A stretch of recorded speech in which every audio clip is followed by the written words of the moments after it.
Bonjour à tous, bonjour à toutes, et j'espère que vous allez bien. Aujourd'hui on se retrouve pour une vidéo update lecture du mois d'avril.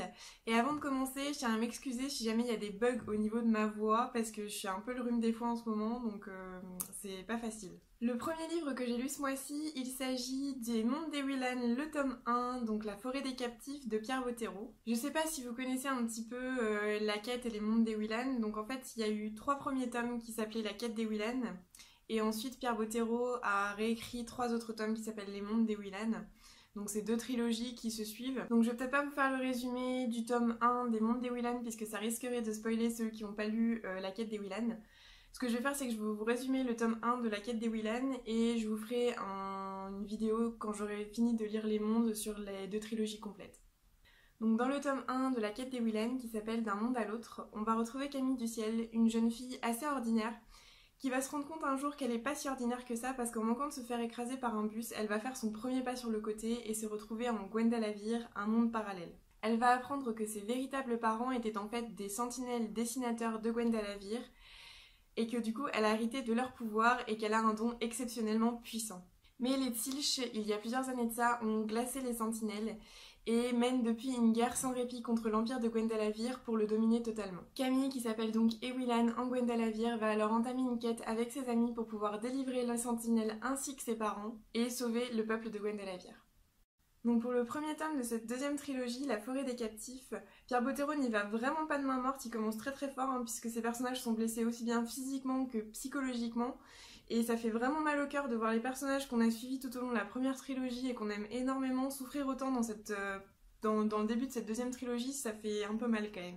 On sent que Pierre Bottero fait mûrir son œuvre avec cette deuxième trilogie, notamment au niveau de l'écriture, mais surtout au niveau de l'atmosphère qui est beaucoup plus sombre que dans la première trilogie et de la psychologie des personnages qui est beaucoup plus profonde, notamment avec Ewillan qui psychologiquement va pas se sentir très très bien tout au long de l'œuvre. Les 2 personnages principaux, donc Ewillan et Salim, vont prendre beaucoup plus de responsabilités que dans la première trilogie, je trouve, puisque en fait ils vont se retrouver tout seuls quasiment la plus grosse partie de l'œuvre, et en plus dans notre monde à nous, donc pas en Gwendalavir, donc ils vont devoir un petit peu se débrouiller tout seuls et se responsabiliser. Je trouve ça assez bien parce que du coup on a vraiment une évolution des personnages. Je dois avouer qu'à la fin de ce tome-là, on a un petit peu envie de retourner en Gwendalavir, même si c'était pas plus mal qu'en fait ce tome-là se passe dans notre monde à nous, puisque ça nous fait une coupure avec Gwendalavir et on a excessivement envie d'y retourner après. La deuxième œuvre que j'ai lue au mois d'avril et dont je voulais vous parler, il s'agit en fait d'une série de 9 mangas. Donc il s'agit de Superior, écrit par Ichi. Donc dans l'univers de Superior, on va se retrouver dans un monde plus ou moins médiéval où on va retrouver des hommes et des démons. Et en fait, quelques années auparavant, on a vu émerger un roi démon qui a annihilé plus de la moitié de la population humaine et soumis tous les monstres à son commandement. Les humains, pour lutter contre ce fléau, se sont élus un héros qui doit donc tuer le roi démon. Mais ce héros rencontre quelques difficultés puisqu'il refuse de tuer les monstres, il veut uniquement tuer le roi démon. Quand ces deux-là vont se rencontrer, ça va être assez rigolo puisque le roi démon est assez curieux de savoir pourquoi le héros refuse de tuer les monstres et le héros, totalement inconscient d'avoir affaire au roi démon, va en fait l'accepter dans son équipe. Donc pour la petite anecdote, la personne qui m'a offert ces mangas est allée dans un magasin spécialisé pour demander au vendeur, puisque je suis fan du Seigneur des Anneaux, un manga qui pourrait un petit peu faire penser au Seigneur des Anneaux. Et le vendeur lui a conseillé ça. Alors je remercie grandement le vendeur parce que ces mangas sont assez bien et que je les aime beaucoup, mais par contre ça a absolument rien à voir avec le Seigneur des Anneaux. Donc je pense que vous pouvez le voir, ces mangas sont esthétiquement magnifiques. On a des couleurs pastel super jolies, des dessins très détaillés. Voilà.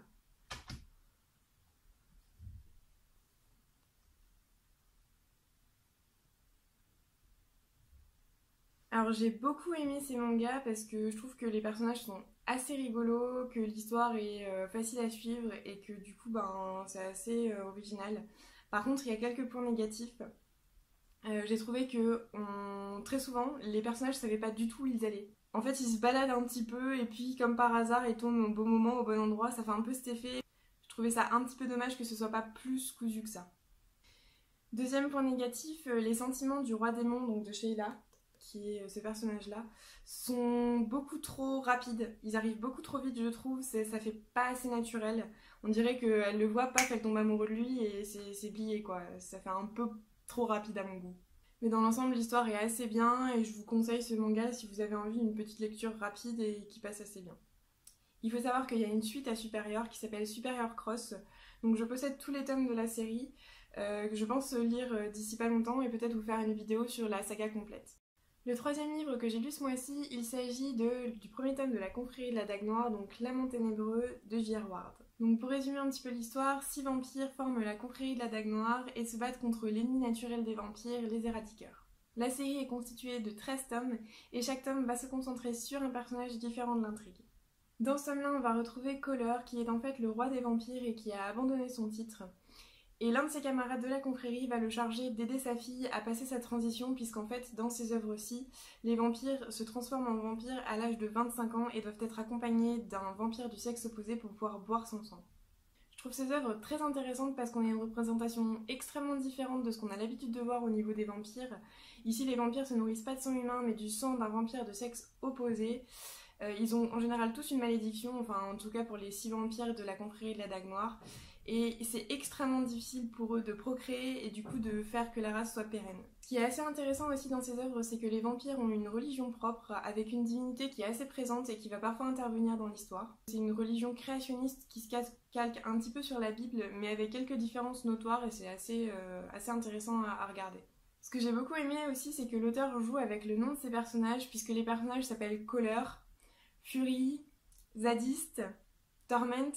Ça fait un petit peu penser à colère, furie, sadique, tourment, etc. En fait, leurs prénoms représentent assez bien leur personnalité et j'ai trouvé ça assez marrant. Les personnages sont très attachants et l'histoire est très très bien construite puisque en fait j'ai lu les 3 premiers tomes et je pense que les premiers tomes sont en fait une introduction qui pose les bases pour une histoire beaucoup plus construite après. On sent quand même un petit peu dans ces tomes-là les prémices d'une guerre, donc j'ai hâte de voir ce que ça va donner. Donc les 2 derniers livres que j'ai lus ce mois-ci, je vais vous en parler ensemble puisqu'il s'agit d'un tome 1 et d'un tome 2. Il s'agit donc des désastreuses aventures des orphelins Baudelaire, le tome 1 étant Tout commence mal et le tome 2, Le laboratoire au serpent, le tout écrit par Lemony Snicket. Alors, petite précision avant le résumé, l'auteur véritable des désastreuses aventures des orphelins Baudelaire ne s'appelle pas Lemony Snicket. Lemony Snicket est en fait un hétéronyme. Vous allez me dire qu'est-ce que c'est que ce truc-là ?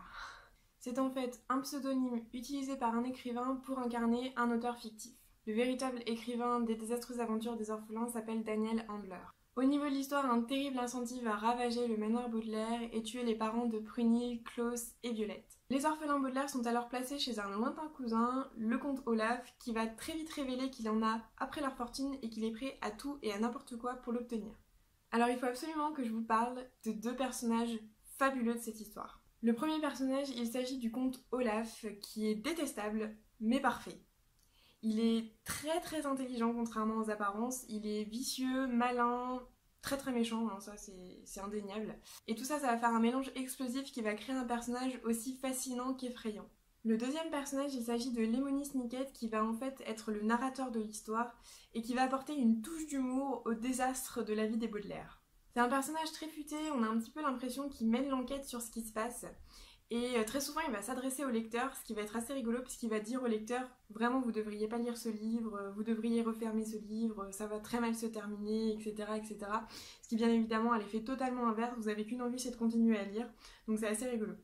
Personnellement, c'est mon personnage préféré, on a un petit peu l'impression que c'est le Sherlock Holmes de l'histoire. Les 3 orphelins Baudelaire, donc Violette, Klaus et Prunille, sont très très attachants, en particulier au niveau de leur relation puisqu'ils sont très solidaires et ils s'aiment énormément les uns les autres. Ce qui va être assez intéressant aussi, c'est leur domaine de prédilection propre puisque chacun en a un. Donc pour Klaus, il est excessivement cultivé puisqu'il passe son temps à lire. Pour Violette, elle passe son temps à construire des objets, ce qui va leur être très utile pour s'échapper de situations assez rocambolesques. Et Prunille a des dents d'acier et mord tout ce qu'elle trouve. Ces livres sont très intelligents dans l'écriture puisqu'on a toujours un parfait équilibre entre le désastre de la vie des Baudelaire et une petite touche d'humour qui va venir un petit peu alléger tout ça. Ce sont des livres qui sont pleins de jeux de mots et plein de références littéraires, donc c'est vraiment très très intéressant à lire, je trouve. Voilà, c'est tout pour cette vidéo, j'espère que ça vous aura plu.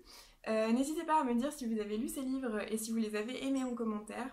N'hésitez pas aussi à me dire ce que vous êtes en train de lire en ce moment et si ça vous plaît. En attendant, je vous souhaite de bonnes lectures et je vous dis à bientôt.